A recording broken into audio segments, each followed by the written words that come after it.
Hi అండి. నమస్తే. శ్రావణ మాసం వస్తోంది కదా! ప్రతి మహిళ ఎంతో కొంత గోల్డ్ కొని పూజ చేసుకోవాలి అనుకుంటారు.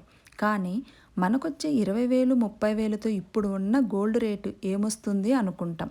గోల్డ్ తగ్గినప్పుడు కొందాంలే అనుకుంటాం. కానీ బంగారం పెరగడమే గానీ తరగడం అంటూ ఉండదు కదా!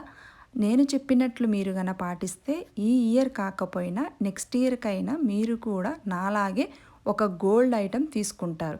అది ఎలాగో చూడండి. ఫస్ట్ మనం ఒక సంకల్పం తీసుకోవాలి. ఇది గోల్డ్ కోసం సేవ్ చేస్తున్నా అని. ఎటువంటి పరిస్థితుల్లో కూడా అది టచ్ చేయను అని అనుకోవాలి. ఈ విధంగా చేస్తే మీరు ఎవరి దగ్గర చెయ్యి చాపకుండా మనం దాచుకున్న డబ్బులతో మన చేతులతో మనము గోల్డ్ కొనవచ్చు. ఇవన్నీ చెప్పుకోవడానికే బాగుంటాయి. కానీ మన రియల్ లైఫ్‌లో మనకున్న ట్యాక్సులు, మనకున్న పిల్లల ఖర్చులు పోగా మనకేం మిగులుతాయి అనుకుంటారు చాలామంది. కాదండి, నేను చెప్పిన పద్ధతి పాటిస్తే మీరు కూడా ఖచ్చితంగా ఒక గోల్డ్ అనేది కొంటారు. ముందుగా మనకొచ్చే డబ్బులను ఇలా డివైడ్ చేసుకోవాలండి. ఫస్ట్ మన ఇంటి ఖర్చులకు, సెకండ్ మన పిల్లల స్కూల్‌కి, ట్రాన్స్‌పోర్ట్‌లకి, థర్డ్ వచ్చేసి మన ఫ్యూచర్‌కి అంటే ఇల్లు కొనడానికి అలాగా, ఫోర్త్ వచ్చేసి మన ఎమర్జెన్సీ పర్పస్.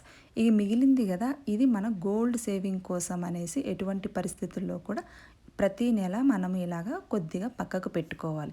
ఇలా ప్రతి నెల మనము ఇలా డివైడ్ చేసుకుంటూ కొద్దిగా మనం పక్కన సేవ్ చేస్తూ ఉన్నాము అంటే కొన్ని రోజుల తర్వాత అంటే ఒక 2-3 మంత్స్ తర్వాత ఒక అమౌంట్ అనేది అవుతుంది. మనం గోల్డ్ కొనాలంటే గోల్డ్ కొనేంత సేవ్ చేయాల్సిన అవసరం లేదు. మనం ఇలాగా కొద్ది అమౌంట్ అయిన తర్వాత మనం వెంటనే గోల్డ్ కాయిన్స్ ఇప్పుడు ఉంటున్నాయి.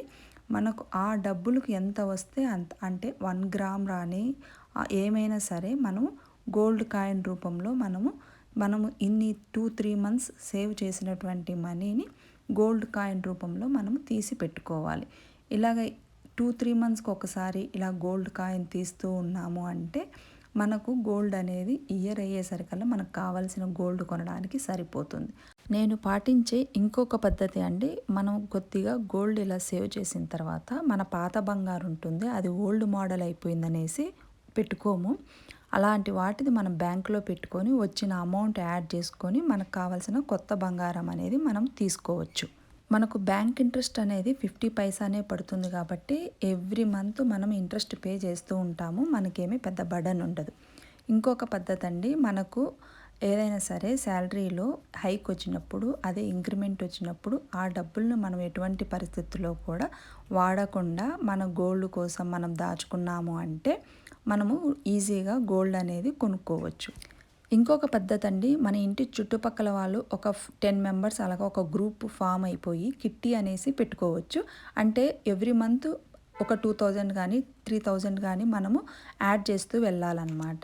అలాగ 10 మెంబర్స్ కలిపి చేసిన వాటితో ఒక నెల ఒక్కొక్కరు తీసుకుంటారు. అది మనం ఫాలో అయ్యామంటే మనం లక్ బాగుంటే ఫస్ట్ మంత్ కానీ సెకండ్ 3 మంత్లలో మనకు మొత్తం అమౌంట్ వస్తుంది. అంటే 10 మంత్స్ కలిపినటువంటి 20,000 ఒకేసారి వస్తుంది. ఆ డబ్బులతో మనం అట్ ఏ టైం ఒకేసారి మనం గోల్డ్ కొనొచ్చు. ఇది కూడా కొంచెం బెనిఫిట్ అవుతుంది. ఇంకా ఇంట్లో మనం సేవ్ చాలా చేసుకోవచ్చండి. మనం ఊరికే పిల్లలు ఉన్నారంటే బయట తిందాం అంటూ ఉంటారు. అలా ప్రతిసారి బయట తినకుండా ఖచ్చితంగా నెలకొకసారే అనే రూల్ పెట్టుకున్నామంటే ఎంతో కొంత మనీ అనేది సేవ్ అవుతుంది. అలాగే కరెంటు బిల్లు, వాటర్ బిల్ దగ్గర కూడా మనం సేవ్ చేయొచ్చు. ఇలా చిన్న వాటిల్లో కూడా సేవ్ చేస్తూ ఉంటే ఎవ్రీ మంత్ ఎంతో కొంత మనకు మిగులుతుంది. అదంతా కూడా మనం గోల్డ్ కిందకి కన్వర్ట్ చేసుకోవచ్చు.